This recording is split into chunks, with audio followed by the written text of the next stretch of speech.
안녕하세요. 이가비 교수의 신간읽기입니다. 오늘 리뷰할 책의 제목은 알고 있다는 착각, 질리언 테트 지음, 문희경 옮김, 어크로스에서 22년 8월 10일에 출간하였습니다.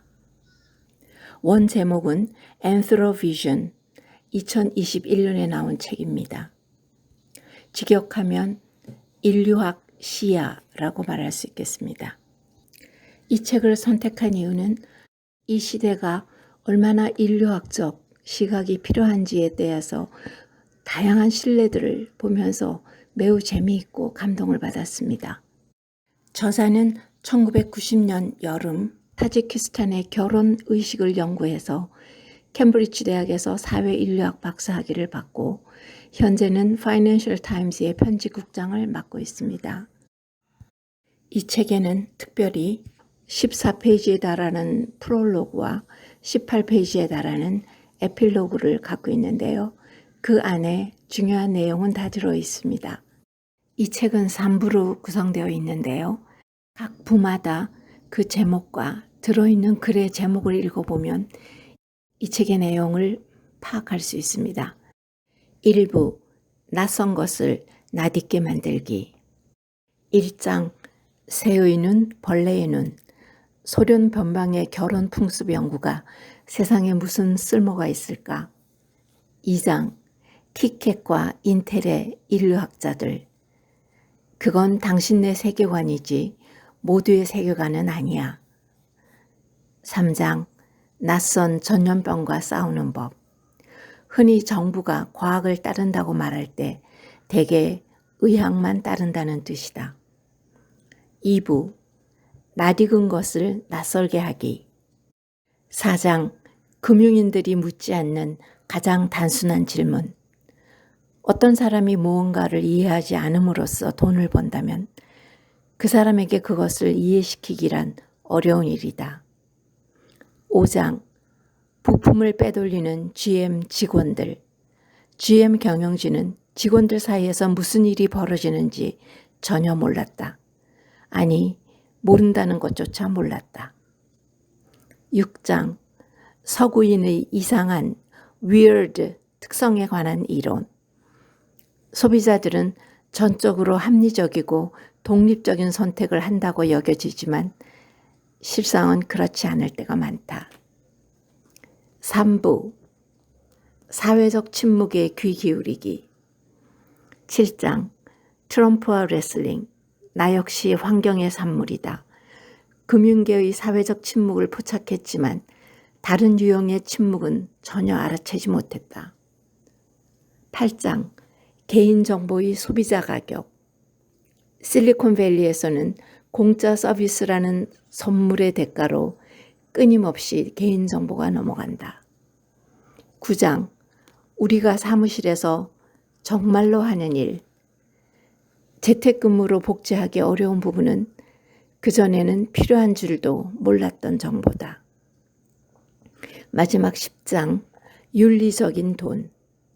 UBS 같은 은행들이 ESG 상품을 판매한다고 했을 때 중세 가톨릭 성당이 면죄부를 판매하는 것과 비슷해 보였다.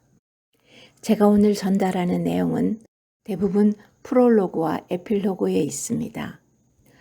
10개의 장에 있는 내용은 말하자면 10가지 분야의 인류학적 시야가 적용되는 과정과 결과를 잘 보여주고 있습니다. 프롤로그에서 소개하겠습니다. 제목은 물고기는 물을 볼 수 없다. 제목이 참 멋지다고 생각했습니다. 내 배경은 특이했다. 파이낸셜 타임스에 들어가기 전에 인류학 박사과정 연구를 위해서 타지키스탄의 어느 가정집에 1년간 머무른 적이 있었다. 내부인이자 외부인이 되어 소련 사람들을 가까이서 관찰하고 그들의 풍습과 가치관, 사회적 패턴, 기호의 맥락에서 그들의 문화를 연구하기 위해서였다. 이 책의 목표는 단순하다. 결혼 풍습 같은 걸 뭐하러 연구하느냐는 질문에 답하기 위해서, 그리고 사람들이 이국적인 것만 연구한다고 잘못 생각하고 있는 학문에서 나온 개념이 오늘의 세계에 꼭 필요하다는 점을 보여주는 것이다. 본론에 들어가기 전에 중요하게 짚고 넘어가야 할 점이 있다. 이 책의 뼈대를 이루는 인류학적 사고방식의 세 가지 핵심 원리이다.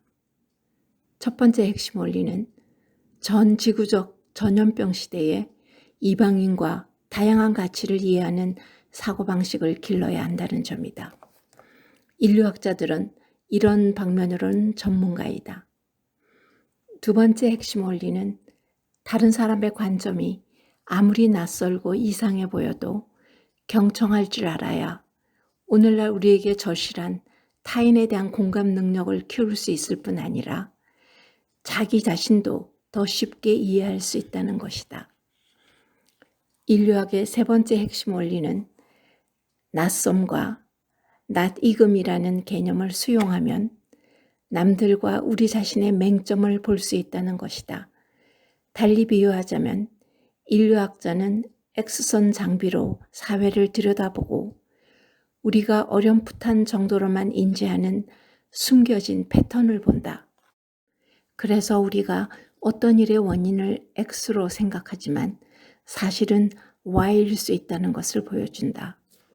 그 한 예로 코로나19 시대에 수염을 기르는 남자들이 폭발적으로 증가한 현상을 얘기합니다.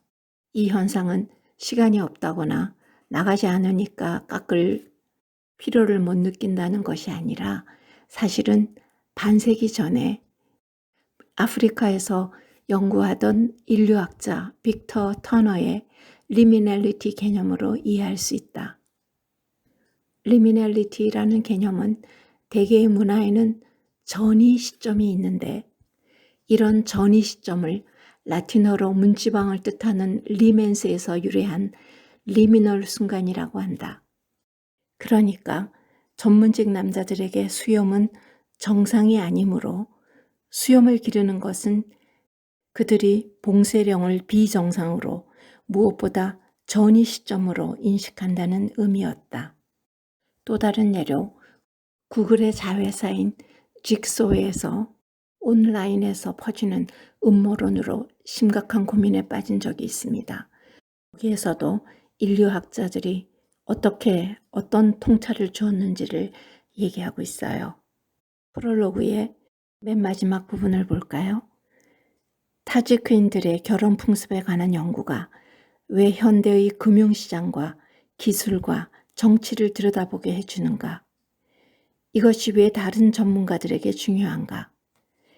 인공지능에 의해 새롭게 구축되는 세계에서 또 하나의 AI, 곧 인류학 지능, Anthropology Intelligence가 필요한가? 이 질문이 이 책의 핵심이다 라고 끝나고 있습니다. 저자는 에필로그에서 책의 내용을 매우 간단하게 효율적으로 요약하고 있어요. 에필로그의 제목은 아마존에서 아마존으로. 오늘날 우리를 둘러싼 세상에서 실제로 무슨 일이 일어나는지 이해하기 어렵기 때문에 시야를 바꿔야 한다. 지금처럼 맥락이 변화하는 시대에 맥락과 문화를 무시하면 20세기의 도구들은 무용지물이 된다. 우리가 무시하는 그것을 보아야 한다. 그러면 인류학 시야를 어떻게 기를까? 이 책에서는 적어도 5가지 개념을 제시했다. 첫째, 우리 모두는 생태적, 사회적, 그리고 문화적 의미에서 환경의 산물이라는 사실을 깨달아야 한다. 둘째, 자연스러운 문화적 틀이 하나만 있는 것이 아니고 인간 존재 자체가 다양성의 산물임을 받아들여야 한다. 셋째, 우리가 다른 사람의 마음과 삶에 잠깐이나마 반복적으로 열중해서 그들에게 공감할 방법을 찾아야 한다. 넷째, 우리 세계를 외부인의 렌즈로 들여다보면서 우리 자신을 더 선명하게 보아야 한다. 다섯째, 이런 관점을 통해 사회적 침묵을 적극적으로 경청하고 우리의 일상에 영향을 주는 의식과 상징을 고찰하며 아비투스와 센스 메이킹, 리미널리티, 우연한 정보 교환, 오염, 상어성, 물물 교환과 같은 인류학적 개념의 렌즈를 통해 우리의 관행을 고찰해야 한다. 여기서 아비투스는요, 사회학자인 피에르 부르디에가 처음 사용한 용어인데 영어의 헤비트와 같은 어원을 가지고 있습니다. 아비투스는 특정한 환경에 의해 형성된 성향이나 사고, 인지, 판단과 행동 체계를 의미합니다. 센스 메이킹이란 경영학에서 쓰는 용어인데 환경의 여러 불확실한 요인들을 이해하고 그런 이해를 바탕으로 한 행동을 취하는 것을 말한다고 합니다. 이러한 인류학 시야를 얻기 위해서 저자는 여행, 예술, 그리고 어원학 등을 또 다른 도구로 추천하고 있습니다. 그러면 더 많은 사람이 인류학 시야를 수용하면 어떻게 될까? 그 함의는 굉장하다고 말하면서 여러 가지 예를 듭니다. 경제학자들, 경영인들, 금융인들, 기술 전문가들, 컴퓨터 프로그래머들, 의사들, 변호사들, 여론조사 기관, 그리고 언론인들, 마지막으로 정책 입안자들과 정치인들 얘기를 합니다.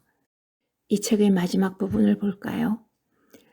기후변화와 사이버 위험과 범유행 같은 문제가 앞으로도 오랫동안 우리를 위협할 것이므로 공통의 인류애를 수용해야 한다. 지속 가능성 운동이 일어났다는 사실은 더 많은 사람이 굳이 인류학이란 단어를 떠올리지 않더라도 본능적으로 이런 측면을 이해했다는 뜻이라고 나는 생각한다. 바로 여기에 희망의 이유가 있다. 이 책을 읽고 난 저의 소감은요. 우리나라 사람들은 사물이나 사건을 하나의 전체로 보려고 하는 그런 성향이 있기 때문에 이 책에서 말하고자 하는 것을 잘 이해할 수 있습니다만은 그것을 어떻게 실질적으로 적용하는 것에 대해서는 좋은 통찰을 얻었다고 생각합니다. 일독을 강력하게 추천합니다. 감사합니다.